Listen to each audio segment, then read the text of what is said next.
Hey, folks, good morning and welcome to another episode of Steelers Morning Rush. I'm Alan Saunders. It is Thursday, October 24th. The Pittsburgh Steelers are continuing their preparations for their Week 8 home game against the New York Football Giants on Monday Night Football. Excited for that one. And we'll have a little bit more here on the YouTube channel from practice a little bit later today. And then myself, Zachary Smith, right back here for Steelers Afternoon Drive. Today, I want to go a little bit deeper into a topic that me and Smitty talked about in yesterday's Afternoon Drive that stemmed from a conversation I had with Elandon Roberts yesterday, and that is about playing down to competition. We all remember last year, and what I talked about with E-Rob was last year, when the Steelers had back-to-back home games against 3-win teams in the Arizona Cardinals and the New England Patriots, lost them both, looked like it was going to cost the Steelers their chance at making the playoffs last year. It ended up not, as they went on a late run with 3 Mason Rudolph fueled victories to close the season. They end up making a wild card and going into the playoffs where they lost to the Buffalo Bills. That happened last year, and my conversation with E-Rob was mostly about what is the team focused on to prevent what happened last year from happening this week, because the Giants are terrible, and they just got absolutely boat raced by the Philadelphia Eagles. They're, I don't know if it's their biggest rival. I need a Giants fan to chime in, but certainly it's the Eagles or the Cowboys, right? 28-3. The Giants have, over their last 2 games, scored a combined 10 points. They are going up against the second best scoring defense in the league. If I were to set a team total for the Giants for this game, it might be 5. They're not good. But we have to consider, or we should talk about, the Steelers' history of playing down to their level of competition. And I think this is something that people talk about under Mike Tomlin a lot. Now, Mike Tomlin's been here a long time. The Steelers went a long time when they were a dominant football team, one of the best teams in the league under Mike Tomlin. And I do think that they had a tendency in those years to lay an egg every once in a while, to play down to their level of competition. But I think that reputation sort of comes from that early era of Tomlin's career and probably doesn't hold up as well when you consider the last 5 years, when the Steelers have not been an overwhelmingly dominant team. Since sort of, Ben's elbow injury, I guess you can make the dividing line of when the Steelers had a dominant team and when they didn't, right? 2019, I mean, no one's calling Duck Hodges and concussed Rudolph a dominant team. The 2020 team started off well, but it was pretty clearly a house of cards from the beginning. And since then, it's been a rotating cavalcade of stars at the quarterback position, and the stars is being used sarcastically there.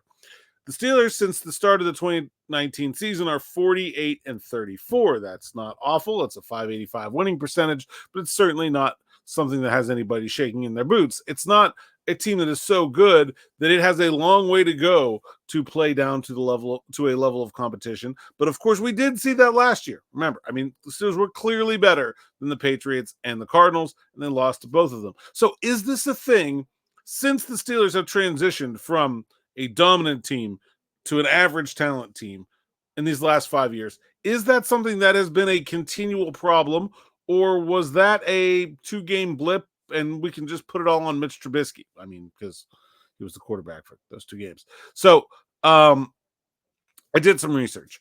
And since the start of the 2019 season, the Steelers are 10-12 against teams that finished the season with 11 wins or more. So a .455 winning percentage against the best teams in the NFL. They are 21-18 against middle-of-the-road teams between 7 and 10 wins. They are 21-18, a .538 winning percentage.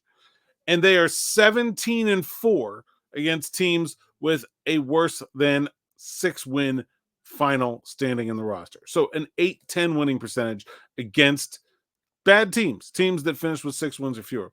2 of those 4 came last year. The other 2 were both road divisional games. They lost at Cincinnati in 2020 in an absolutely terribly played game. Ryan Finley was the backup quarterback for the Bengals, who were basically tanking. I remember being in what is now Acrisure Stadium, and there was a banner across the 500 level about wanting the Bengals to draft Penny Sewell, and it wasn't even Like that game might have been in October. It wasn't even like it was, the last week of the season or something like that. An awful game. The other one was in 2019, the Myles Garrett, beating Mason Rudolph with his own helmet game on Thursday Night Football in Cleveland. So since the start of the 2019 season, the Steelers have only lost 4 games to teams that finished with 6 wins or fewer. 2 of those were road divisional games. At least one of them, the Steelers were pretty disadvantaged by their quarterback situation. The other one, the Steelers really had no excuse for losing to Ryan Finley. In fact, that game might have been a worse loss than either of the 2 that happened last year. Certainly than Cardinals, who were a bad team but were playing without Kyler Murray for most of the season and got him back and looked pretty good in that game here at Acrisure Stadium last year. So what do we think? Is Mike Tomlin a coach that allows his team to play down to another level of competition too frequently? Well, that question is subjective, and I haven't run these numbers for the 60 other coaches that have been in the NFL since 2019 to see where this ranks for Tomlin. But just looking at it subjectively, my opinion, I don't think 4 losses to bad teams in a 5-year span is a troubling trend. Certainly not when 2 of them are road divisional losses, which are tough all the time, no matter the records of the opponents.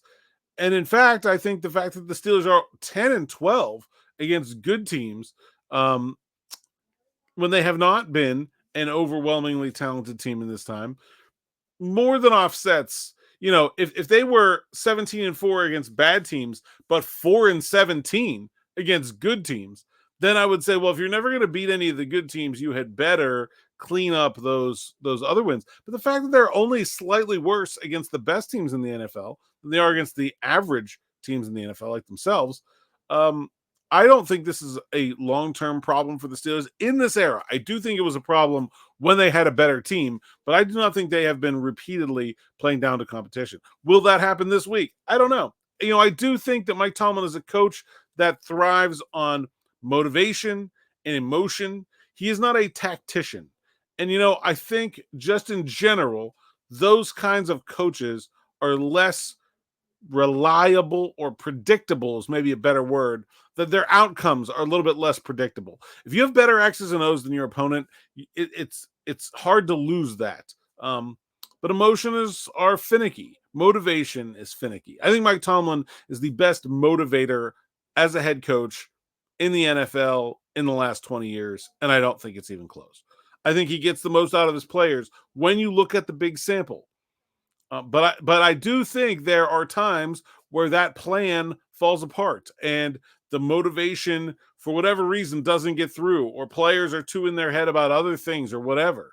And we've seen that here over this last couple of years from time to time. It hasn't always cost the team games, but we've seen individual players lack focus, lack motivation, lack attention to detail, that in instances that certainly could have cost their team the game, whether they actually did or not. It is a fine line between winning and losing in the NFL, and any one of those things could end up being the difference. And so I do think a coach like Mike Tomlin is generally going to be more susceptible to this kind of thing.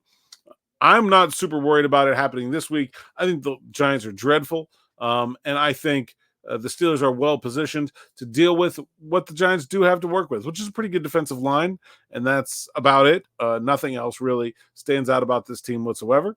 I'm not sure the Steelers will be able to run the ball as well as they have the last 2 weeks, but I do think Russell Wilson can pick on the secondary, and I think the Steelers defense will have a field day with Daniel Jones after the Eagles just got 8 sacks against this Giants offense. I think the Steelers defense is licking their chops this week.